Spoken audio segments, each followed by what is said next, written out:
Now, when it comes to the rolling process here, there's a few things you should know, but we're going to break this down into the two parts of the step because we don't actually have a rolling pair here today. What we have is a actual roller and a pair of knuckleheads. And so we're going to each put together some cigars right now, but we'll start with filler. Take us through the process we're about to do. So we're going to do the bunching process, basically. We're going to take fillers and put the binder on them and then put them into a mold. And so Elizabeth is going to do that stage first. Elizabeth is a Cuban roller, and so she's capable of doing both the bunching process and putting on the wrapper. In Nicaragua, Dominican Republic, Honduras, mostly they work in teams of two now, but she still does it the old school Cuban way where she can do both. So the first part is taking the filler tobaccos and putting them in the binder and putting them in the mold. So check it out. So this is a multi-binder? Yeah, so we always, in our blends, we always use two binders. And everything, always, whether Nicaragua or here, we use multiple binders. You know, it's weird. I talk to different guys, and some of them make it sound like Cubans are the only ones that use multiple binders. Like, no. In Nicaragua, we only use one binder. Yeah. And it's like, but you guys are in Nicaragua, and you seem to be fine using two binders. Yeah, we use two binders. So now this is the bunch right here. Yes. Right? This is the filler. She's assembled this in her hand. Is there a way she's assembled this with the different leaves in the blend that's specific? Yeah, so she's breaking up so that like the leaves are equally distributed. So you don't have all the tips like on one part of it that'll spice it up more. You know where you want, unless you want to do that, unless you want to have the beginning of the cigar start out spicy, you will pack the top with all the tips. But what she's doing is to distribute it all equally. So you're getting a consistent flavor throughout the cigar rather than a blast up front and then it kind of smooths out into something else. So are you ready? You ready for your turn? I'm actually anxious now. You're nervous? Yeah, now I'm nervous. I don't blame you. All right. Well, I'm sure you'll encourage me to no end. All right. Just so you know, if anything about this doesn't look right, it's just because I've never done it with two binders before. Listen. Let's not hear excuses yet. I'm not here to make excuses. I'm just giving a reason as to why it might look less than proficient. You've said too much already. So I'm gonna take this and I'm gonna put it in my bunch. Yeah. Yeah. And then just I folded it wrong. Okay. And then how many of these do I want total for the ring gauge? ¿Cuántos in totals? ¿Cuántos hojas? So two leaves. One. Those two of these, one of those. Mm-hmm. All right. So this is the part of rolling a cigar that blows me away. Where every leaf goes into the bunch matters for the burn. And so she's telling me where every leaf's got to go. So this leaf has to go next to this one. This one's going to go right on top of the other ones. Look right here. And I'm going to tear off all of this. Okay. It's harder than it looks. Okay, I'm going to set it right there. And then right there. Fill it out. Yeah. So mostly when rollers are doing this in the factory, my understanding is that they feel this by hand. Yeah. She's looking at me doing it, saying this is not right. Yeah. And she's filling it out for me here. Okay.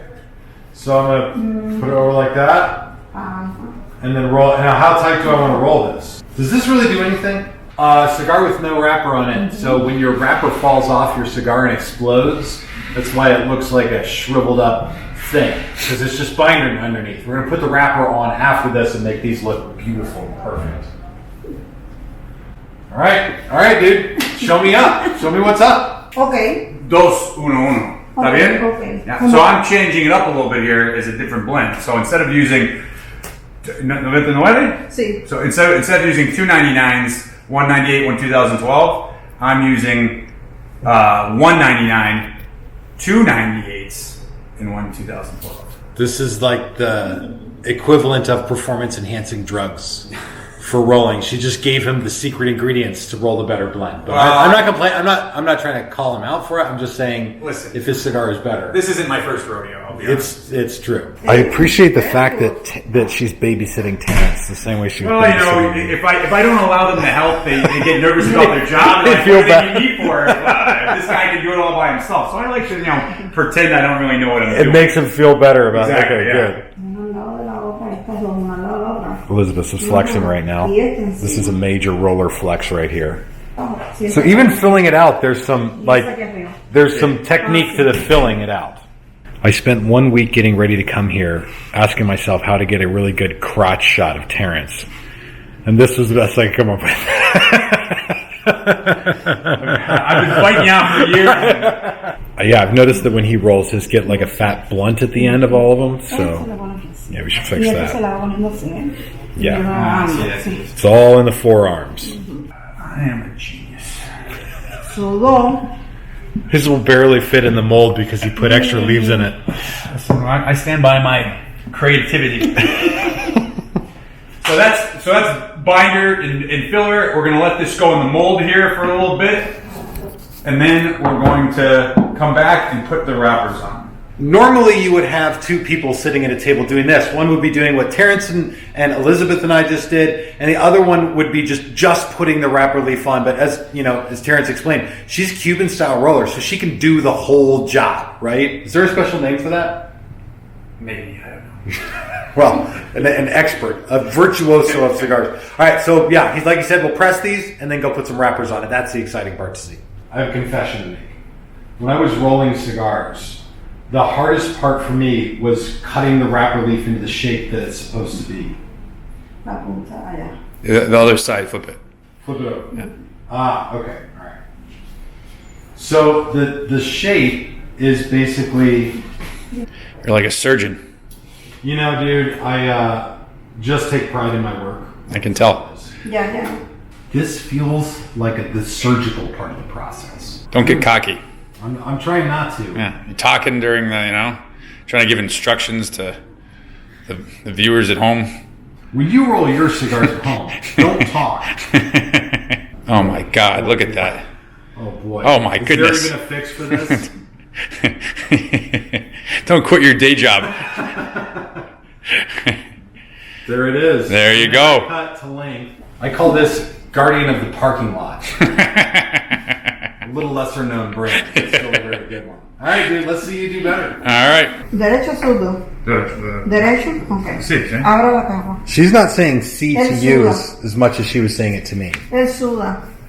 You don't know how to do that. Él nunca ha hecho un tabaco y lo hizo mejor. One of the things that you'll really pick up from spending some time here is the level of esteem that I'm held in. Yeah. You can see just the respect. And what you want is a nice, clean, straight line. That's what Terrence is getting here right now. Yeah, isn't that annoying when those little pieces stick off the end? Well, I'm trying to make it, like an amateur, so that there's no anger. So it doesn't put me to shame? Yeah, exactly. I appreciate that. Porque es que usted es zurdo. Mira. Esto lo pone aquí y lo haces así. It's so gratifying when she takes that out of your hands like you're a child. Beautiful. Stunning. Kind of feel bad for your cigar. I don't think comparisons to the Mona Lisa are inappropriate. Yeah, she's saying I got to do it without being afraid. You can't do it, dude. Don't be afraid. That's the Spanish way of saying "don't be a little bitch." Yeah. Basically the same. Look at this masterpiece. Look at that. Was this God. one mine? Yeah, that's yours. All right, so here's our. And then this is Elizabeth. Let's get the side-by-side comparison. Elizabeth. Okay, so here's our rolling stick. You got to cut yours down to size still. Otherwise, I didn't forget. shaggy foot on it. All right, so there's the three. This is Elizabeth. This is mine, and this is Terrence's, which is pretty damn good, dude. I mean, you got a little gap. There's a little bit of a gap right there. I mean, I don't want to just point out the imperfections on yours. I mean, if there are any imperfections on mine, I just don't. Well, Elizabeth basically did yours for you.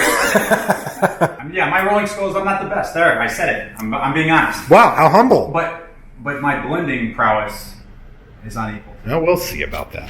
Now, obviously, any cigar is about the experience. That's what Aganorsa does. They create an experience every time you light up one of their cigars. So right now, what Terrence and I are going to do is experience each other's cigars. But we'll let you be the judge in the comments of who did the better job rolling. And to be fair, we took pictures of each other's cigars to show for this. So the first one I'll show is the cigar that I rolled that Terrence is about to smoke. This is a picture he took of it so you could see it in all of its shining glory. You can't make this stuff up. You can't make this stuff up. And then, of course, this is Terrence's cigar right here, which, other than one small gap near the cap, like pretty damn solid here. All mine, for some reason, have this like shriveled like you just got out of a cold pool. Yeah, maybe talk to the doctor about it. Shrinkage. Yeah, shrinkage. It's a situation. But anyway, to experience each other's cigars, there's only one way to find out. That's with a cut in the light. Is that my phrase? And the only way to find out is with a cut in the light. These are spongier. I mean, well, they were fresh rolled. They were fresh rolled. They're just a little softer than what you would expect in a humidor. If you pick this up, you'd be like, oh, that's wet. You shouldn't be able to take a cigar and like bend it. Hey, stop harassing my cigar. I'm not trying to blame it now. I'm not trying to compromise it. Yeah, I know what you're up to. I was watching him roll this thinking for sure that's going to be plugged. I thought I'd win just based on that. And I'll be honest with you, yours, it's a little bit of a Cuban draw. It's a little tight. It's a tight draw? I have a lot of sexual frustration, so as you would imagine. I think you kind of fully embraced the Cuban style. The Cuban style draw is what I think a lot of American consumers would view as tight. But it's not tight. It's actually, this is a traditional draw. So it smokes, it's clear, but for the average American, they would find this to be a little bit on the snug side. So rate that on a scale, like if 1 is super open, it's such a loose draw that it doesn't even matter that you lit it up, and 10 is totally plugged, what would you give that? It's about a 7 to 8. I'd say 7.5. And I would call that a tight draw too. When I talk about draw in a review, you want like a 5 to 6, somewhere in that range for draw, so that you know that you're like, you're drawing, you have to draw to get smoke, but also it's not too loose, it's not too tight. So I understand what you're saying. But that said, Cuban cigars traditionally have a tighter draw. That's kind of how they've always done it. So you made it more, I'm going to say traditional. Traditional, not tight, traditional. It's not even a backhanded compliment. No. He means it. This has got a perfect draw. I mean, it's right at what I would call a 5.5 or a 6. Perfectly snug, but not like I'm going to hurt my cheeks at any point on this. So this has got a little bit of that, like, and some of this will be just because they're so fresh. This has got a little bit of that barnyard grass and hay, but also some of the other flavor features I've come to expect from Aganorsa cigars. That little bit of spice in the back of the throat, that little bit of black pepper, that nice little saltiness on the tongue. But you threw an extra leaf in here. What was that? I threw in an extra leaf in 98, where you have an extra leaf in 99. I did 2 extra leaves in 98. That's right. I actually put in 2 extra leaves in 98. So there's going to be more of that earth and that salt note that you're going to get on the roof of your palate on mine, and yours definitely has that nice spice through the nose from the extra 99. So this is the comment question that I'm really curious about. When you smoke a cigar, what part of the experience do you look for the most? Is it flavor notes like pepper and spice? Is it the notes across the palate? Or do you not taste notes? You just know whether or not you like a cigar. The question is, what about a cigar causes you to say, this is good? For me, at the very least, it is a nice complex flavor that has what I call like dynamic flavor notes. Not all the flavor notes are really the same. I want complexity in there that's diverse.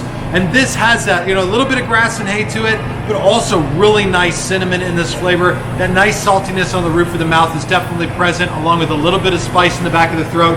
That nice and a very mild black pepper on the retrohale. So a few very different things going on in the cigar. Tell me about your experience with that, with my superior blend.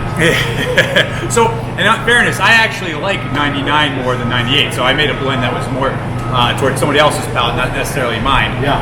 So I really enjoy that flavor. I love our 99. We're the only major growers in Nicaragua, so we get that salivation, that spice, that sweetness on the finish. That's really distinctive to us in our tobacco, because other people grow 98. A lot of people grow Curry 98 in Esteli and throughout Nicaragua. We're the only major growers 99. So really, this is starting off wonderfully. It's got that nice gray ash. That's always a nice sign. You don't want a black ash, and you don't want a super white ash. You want that nice gray. That's Cuban style ash. So far, I'm actually quite pleased with ourselves. I think we've done a wonderful job. I mean, we're not taking anyone's rolling jobs away. I don't want to say that we've maybe the blind guys, the blind guys, or the guys without thumbs or something. Maybe those guys are in trouble. But you know what? In an apocalypse scenario where you and I are the only surviving members of the cigar world, yeah. I feel like cigar people could count on us. Yeah, they could. At least. Yeah, and you know what? If they don't like it, tough luck. We'll smoke them ourselves. That's right. Yeah. As long as the people who survive the apocalypse are you and me and Elizabeth, yeah, we've got something going. We got something going. Everyone else is expendable. Yeah.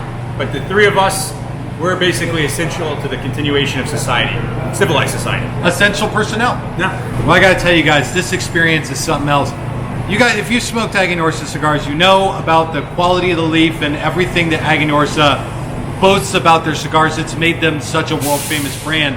But even here, smoking a very fresh cigar, which sounds like a good thing, but actually is a bit of a drawback. There's a lot to be thankful for with a cigar that's sat and rested after it's been rolled. It really does prime the cigars for the best experience.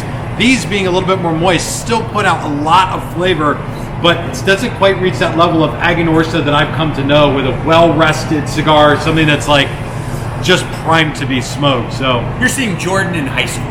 that's right. That's exactly right. This is high school Jordan versus the real Jordan. Okay. Any last thoughts on that cigar? No, and again, even though I've done this a couple times over the years, what I'm really impressed by is that this is good. It's rolled well. Look, you got a good burn. The flavors are good, and this is just us playing around like two knuckleheads. And it's, so it gives you an appreciation for how great cigars are and the time and effort that it takes to make them, and that we were able to kind of contribute a little to the craft. Absolutely. And guys, do check out more about Aganorsa. I'll have more information in this video and especially on the community on Cigars Daily Plus. So join us there, and thank you all so much for watching. This is Tim and Terrence, all signing off for Cigars Daily. I'll see you in the comments.